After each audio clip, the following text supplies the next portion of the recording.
মহাকুম্ভতে স্নান করতে গিয়ে পদপৃষ্ঠতে মৃত্যু হয়েছিল আসানসোলের জামুরিয়ার বাসিন্দা বিনোদ রুই দাসের।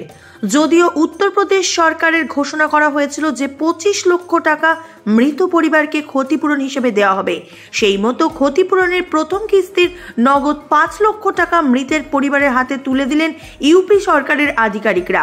গত 2 দিন আগে বুধবার রাত্রে এসে মৃতের আত্মীয়দের হাতে কোনো নথিপত্র ছাড়াই এই নগদ টাকা তুলে দেয় উত্তরপ্রদেশ সরকারের আধিকারিকরা।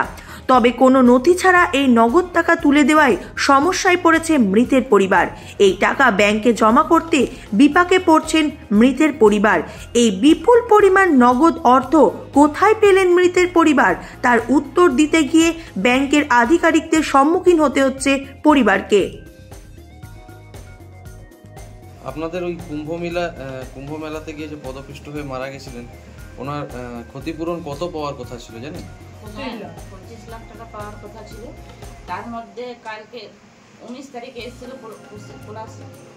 পুলিশ এসেছিল, ওখান থেকে 25 লাখ দেবার কথা, সেখান থেকে এসেছে 5 লাখ টাকা। 5 লাখ টাকা দিয়ে গেল, বলছে 5 কিস্তিতে 5 বার আসলে দিয়ে যাবো। এমনকি আমাদেরকে কোনো প্রুফ দেয়নি, কোনো কাগজ দেয়নি। টাকাটা এবার আমি ব্যাংকে জমা করতে গেলে তো আমাকে তো বলবে যে এত টাকা পেলেন কোথায় আপনি, এই প্রশ্নটা করছে এখন ব্যাংক ম্যানেজার। বলছে এত টাকা পেলে আপনার কি প্রমাণ আছে যে ওখান থেকে দিনছে টাকাটাও? সে প্রমাণ কিছু দিন যায়নি আমাকে, শুধু এই কাগজের মাধ্যমে আমাকে টাকাটা দিয়েছে। এই কাগজ দিয়ে এই প্যাকেটের মধ্যে টাকাটা ছিল, বাস আর আমার কাছে কোনো প্রুফ নাই। মানে এই খামে নগদ পয়সা দিয়েছে? নগদ পয়সা দিয়েছে হাতে। কত দিয়েছে নগদ?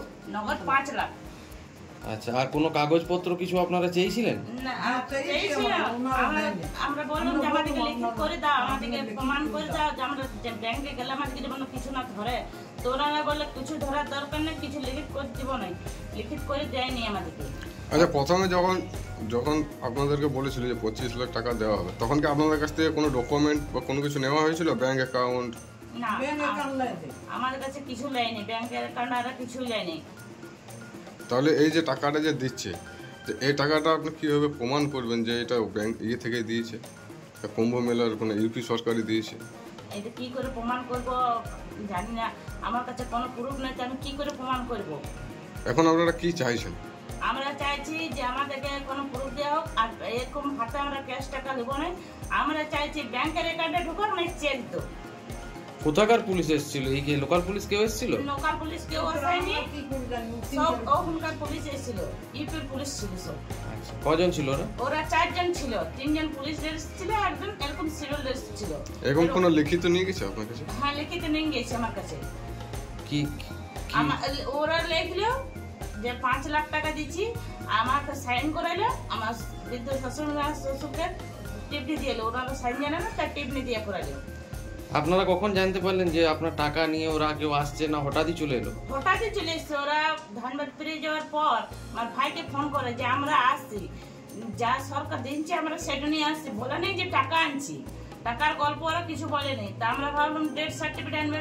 ওনারা যখন এত দূর থেকে আসছে তখন ডেথ সার্টিফিকেট আনা উচিত ছিল, সেটাই তো আনে নেই। যেটা আমার দরকার খুবই, এখন ছেলে মেয়েদের ভবিষ্যতের ব্যাপার আছে, যে ডেথ সার্টিফিকেট না হলে এখন কোনো কাজে এগোবে নাই। কি প্রুফ না বাবা মরেছে, ডেথ সার্টিফিকেট তার আছে, তার তো কোনো নেই, তো কোনো জানি আমাকে। আপনার নাম পরিচয়? আমার নাম শর্মিলা রুই দাস, আমি রুই দাসের